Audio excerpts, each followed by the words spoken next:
السلام علیکم ورحمۃ اللہ وبرکاتہ۔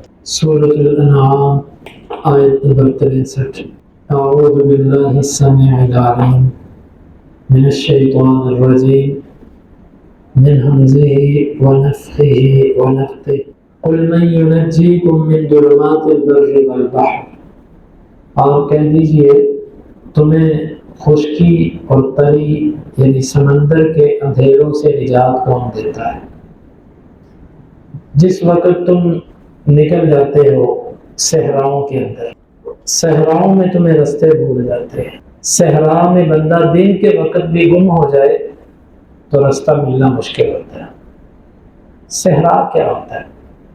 صحرا دور دور تک سینکڑوں میل چاروں طرف ریت ہی ریت، کوئی وہاں پر چیز نہیں ہوتی۔ انسان اگر تجربہ بھی کرنے لگے کہ ایک دفعہ مشرق جائے، ایک دفعہ مغرب جائے، ایک دفعہ شمال جائے، ایک دفعہ جنوب جائے، شاید کوئی رستہ نظر آ جائے، تو یہ تجربے بھی بے سود ہوتے ہیں۔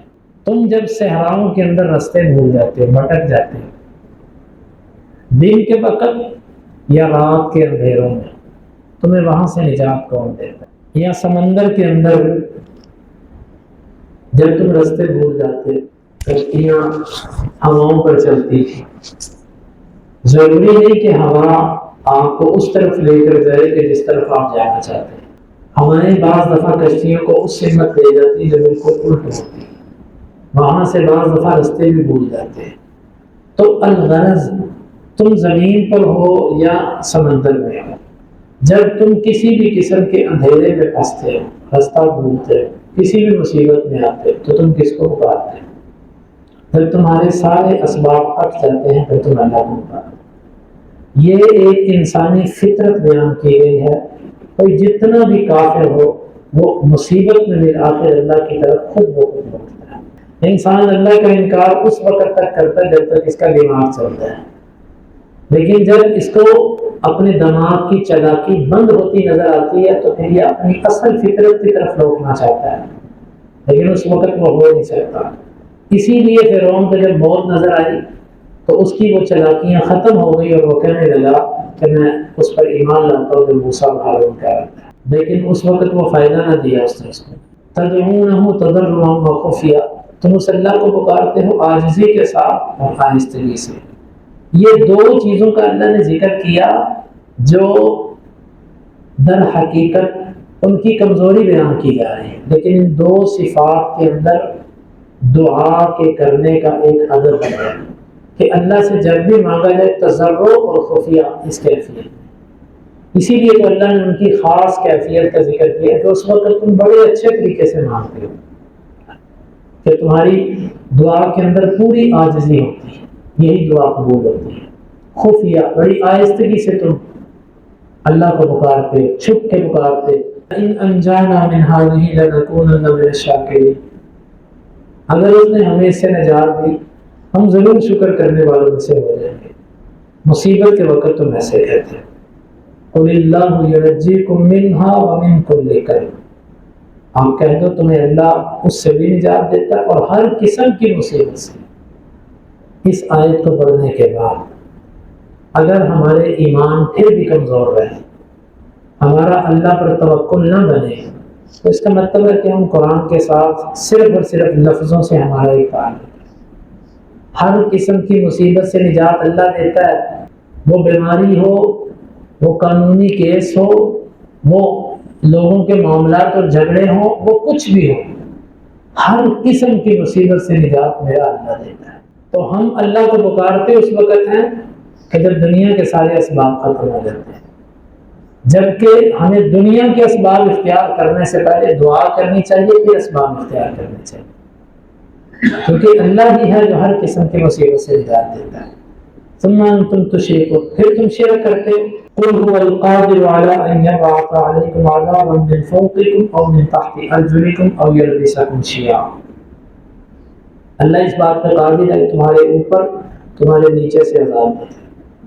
جب یہ آیت اتری اللہ کے نبی صلی اللہ علیہ وسلم نے مختلف روایات ہیں، آپ نے فرمایا اس کو پڑھا ان یبعث علیکم عذابا من فوقکم، آپ نے فرمایا اعوذ بک اعوذ بوجہک، میں تیرے چہرے کے ساتھ اس چیز سے پناہ پکڑتا ہوں. او من تحت ارجلکم، اس پر بھی آپ نے یہی فرمایا کہ اللہ میں تیرے چہرے کے ساتھ اس چیز سے بھی پناہ مانگتا ہوں. ان یبعث علیکم عذابا او یلبسکم شیعا، اس کے بارے میں آپ نے فرمایا کہ ھذا اہون، یہ جو ہے یہ ہلکا ہے پہلوں سے. اور بعض روایات کے اندر آتا ہے کہ آپ نے اللہ تعالیٰ سے 3 چیزیں مانگی، اللہ تعالیٰ نے 2 چیزیں دی اور 1 نہیں دی. آپ نے فرمایا کہ اللہ میری امت کے اوپر دشمن کو مسلط نہ کر دے، ایسا نہ ہو کہ دشمن ایسا مسلط ہو کہ وہ ان کی بیخ کو نہیں کر دے، ان کو بالکل ہی ختم کر دے. اللہ نے فرمایا ٹھیک.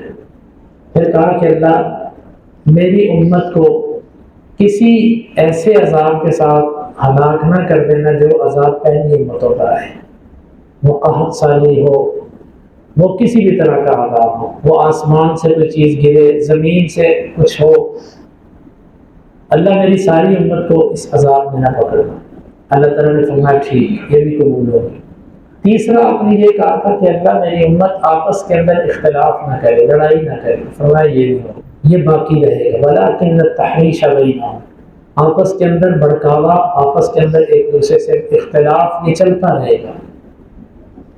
یہ اللہ رب العالمین نے یہاں پر فرمایا وہ تمہارے اوپر سے عذاب بھیج دے، نیچے سے عذاب بھیج دے، یا تمہیں آپس کے اندر گتھم گتھا کر دے، گروہوں میں بانٹ دے. اس سے فرقہ واریت، گروہ بندی، تنظیم بازی، پارٹی سازی، ان سب چیزوں کی مذمت نکلتی ہے. اس سے مسلمان آپس کے اندر لڑتے ہیں، دلوں میں ایک دوسرے کے لیے نفرت پیدا ہوتی ہے. یہ شرعاً یہ ٹھیک ہے. اس لیے یاد رکھیے سیدھے سادے مسلمان بنے، تنظیمیں، پارٹیاں، گروہ بندیاں، فرقے، ان سے بچ کے رہیں. وَيُذِيقَ بَعْضَكُمْ بَأْسَ بَعْضٍ، تمہیں ایک دوسرے سے سزا دلوائے، ایک کو دوسرے کے اوپر مسلط کر دے. اور بعض نے اس کی تفسیر یوں کی ہے من فوقکم، تمہارے اوپر اللہ برے حکمران مسلط کر دے. اور من تحت ارجلکم، اللہ تمہیں اپنے متحد تمہارے ایسے برے لوگ دے جو تمہیں تنگ کریں، تمہارا کام نہ کریں، اذیت پہنچائیں. پہلے والی تفسیر واضح ہے، لیکن یہ تفسیر بھی اہل علم نے کی ہے، لیکن پہلی تفسیر احادیث سے واضح ہے. الغرض اگر تم اللہ کے ساتھ شرک پر ڈٹے رہے تو اللہ تم پر عذاب بھیج سکتا ہے، چاہے اوپر سے بھیجے چاہے نیچے سے بھیجے. یا پھر اگر یہ 2 نہ کیے تو تیسرا عذاب تو ہے ہی نا کہ اللہ تمہیں گروہ بندیوں میں ڈال دے گا. آج دیکھیں مسلمانوں کی یہ کیفیت ہے، آپس کے اندر لڑائیاں، ایک دوسرے کو قتل، یہ سب کچھ مسلمانوں میں چل رہا ہے. یہ عذاب ہے جو اللہ کی شریعت پر عمل نہ کرنے کی وجہ سے ہے. انظر کیف نصرف الآیات لعلہم یفقہون، دیکھو ہم کیسے اپنی نشانیاں پھیر پھیر کے لاتے ہیں تاکہ وہ اس بات کو سمجھ جائے. اللہ رب العالمین سے دعا ہے وہ سمجھنے کی اور عمل کی توفیق عطا فرمائے.